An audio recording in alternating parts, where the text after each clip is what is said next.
पुण्यातील जीवन हालाकीचे झाले आहे। हडपसरला पोहोचण्यासाठी जेवढा वेळ लागतो तेवढ्या वेळात माणूस मुंबईला पोहोचतो। विकास आराखड्यानुसार रस्ते विकसित होत नाहीत। रस्त्याची दुर्दशा झाल्याने ठिकठिकाणी वाहतूक कोंडी होत आहे।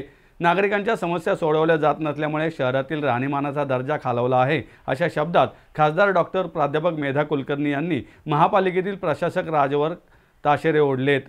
मी असं म्हणेन की हा प्रशासनाचा दोष आहे, कारण की सह्यांचे अधिकार, कुठल्याही गोष्टी टेंडर काढणे, इम्प्लिमेंटेशन करून घेणे, हे सगळे अधिकार हे प्रशासनाला असतात।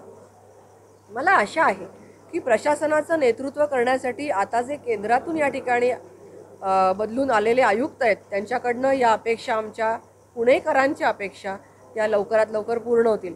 उदाहरणार्थ, परवाच मी माझ्याच घराच्या समोरचा रस्ता, मी रोडचे जे प्रमुख आहे देशोडी त्यांना म्हटलं, साहेब एकदा चहाला या, म्हणजे तुम्हाला रस्ता कसा तयार केलेला आहे ते कळेल। आपण पेमेंट दिलेत का या रस्त्याचं? असा गोधडीसारखा रस्ता झालेला आहे, ठिगळं लावल्यासारखा, वर खाली चढ उतार असा रस्ता। मुळात तो रस्ता करण्याचीच आवश्यकता नव्हती। रस्ता चांगला होता आमचा, तरी पण पुन्हा रस्ता केला। तो पुन्हा इतका विद्रूप आणि घाणेरडा झालेला रस्ता। अशा पद्धतीने जर काम होत असेल तर नक्कीच त्यांच्यावर त्यांना विचारणा केली पाहिजे, आणि ती आज मी केली।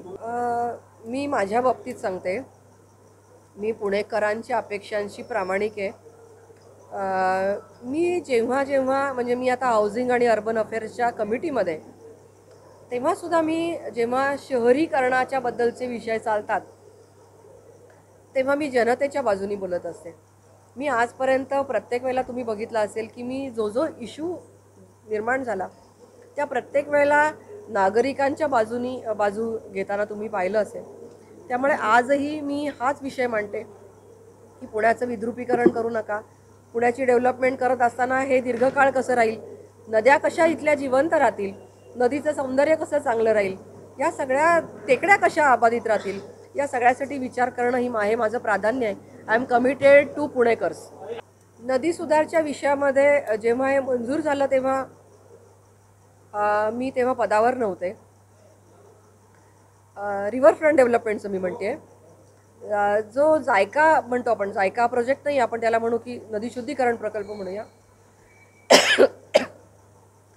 हा प्रकल्प जो आहे हा केंद्र शासनाच्या सपोर्टमधनं होतोय, तो योग्य पद्धतीने चालू ठेवणं हे चालू आहे। रिव्हरफ्रंट डेव्हलपमेंट प्रामुख्याने हा विषय पूर्णपणे महानगरपालिकेचा विषय आहे, आणि या विषयात डे 1 पासून जेव्हा मला ज्या गोष्टी अशा दिसल्या की ज्या चुकीच्या चालल्या आहेत, त्या वेळेला मी सर्व फोरमवर माझं म्हणणं मांडलेलं आहे, आणि मी टोकाचा जिथे विरोध करणं आवश्यक आहे तिथे करत आलेली आहे, आताही करीन। हा विषय पूर्ण करणं, हा विषय योग्य पद्धतीने नेणं हे जनतेच्या हिताचं आहे, निसर्गाच्या हिताचं आहे, पर्यावरणाच्या हिताचं आहे, पुणेकरांच्या हिताचं आहे, नदीच्या हिताचं आहे, आणि म्हणून हा विषय करते, कुठलाही वैयक्तिक स्वार्थ नाही।